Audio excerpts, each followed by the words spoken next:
মিশ্র রাশি, তাই তো?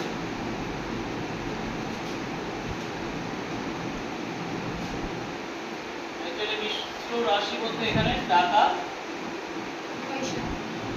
ও পয়সা এই দুটোতেই বার করতে বলেছে, টাকা পয়সাতে বার করতে বলেছে, পরিণত করতে বলেছে। এখন এক্ষেত্রে আমাদের দিয়েছে একটা অঙ্ক 247 পয়সা, আছে 247 পয়সা। এটা সমান কত টাকা কত পয়সা, এটা জিজ্ঞাসা করছে। এবারে টাকা থেকে পয়সায়, পয়সা থেকে টাকায় যাওয়ার জন্য আমরা একটা নির্দিষ্ট ধারণা নিই। এটা হচ্ছে কি, পয়সা থেকে টাকায় যখন যাব, টাকা হচ্ছে বড় জিনিস উপরে আছে, পয়সা কমা জিনিস নিচে আছে।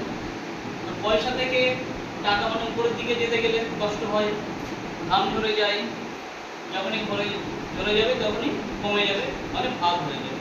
তো আমরা এই 247 কে আমরা কত দিয়ে ভাগ করতে পারি? 100 দিয়ে আমাদের ভাগের নিয়ম আছে। কেন? কোনো পয়সাকে টাকায় পরিণত করতে গেলে আমরা কি করব? 100 দিয়ে ভাগ করব। এই ক্ষেত্রে এখানে একটা শূন্য দুটো শূন্য আছে বলে আমরা দুটো সংখ্যার আগে দশমিকটা বসিয়ে দিতে পারি। 2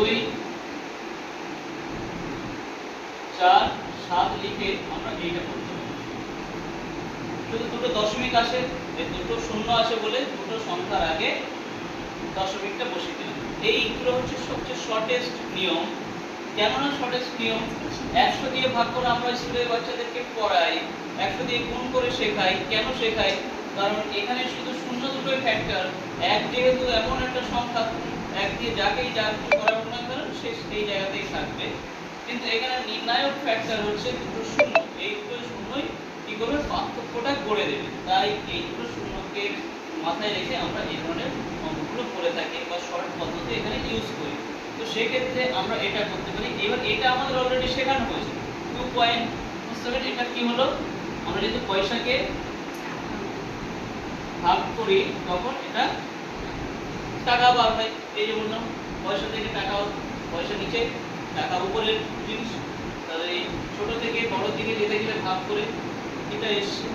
এবারে এত টাকা, এত 2.47 টাকা, এইটাকে আমরা লিখতে পারি সহজে। পয়েন্ট যেখানে থাকছে সেটাকে, আগের অংশটা টাকা, আর যেটা পরে থাকছে সেটা হচ্ছে পয়সা। পয়সা। এখানে আমাদের অঙ্কটা শেষ। এইগুলো চেয়েছিল, এটা আমরা বার করে দিতে পারলাম। এবার অতএব দিয়ে এত পয়সা সমান এত টাকা আসছে। অঙ্কটা হচ্ছে এই। এবারে যদি আপনি এটা না করে একবারে সরল পদ্ধতি করতে যান, বাংলা পদ্ধতিতে, যে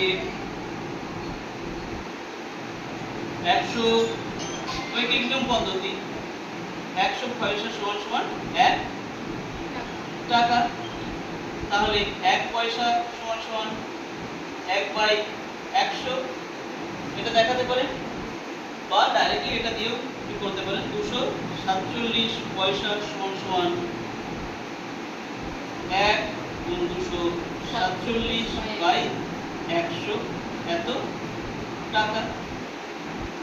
এইটা করে আপনি এই ভাগ করে 247 নিয়ে আসতে পারেন। ভাগ করলে কি আসবে? ঠিক ওইটাই আসবে।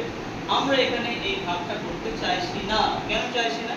কারণ 3 সংখ্যার ভাগ এখনো আমরা আমাদের বাচ্চাদেরকে শেখাইনি।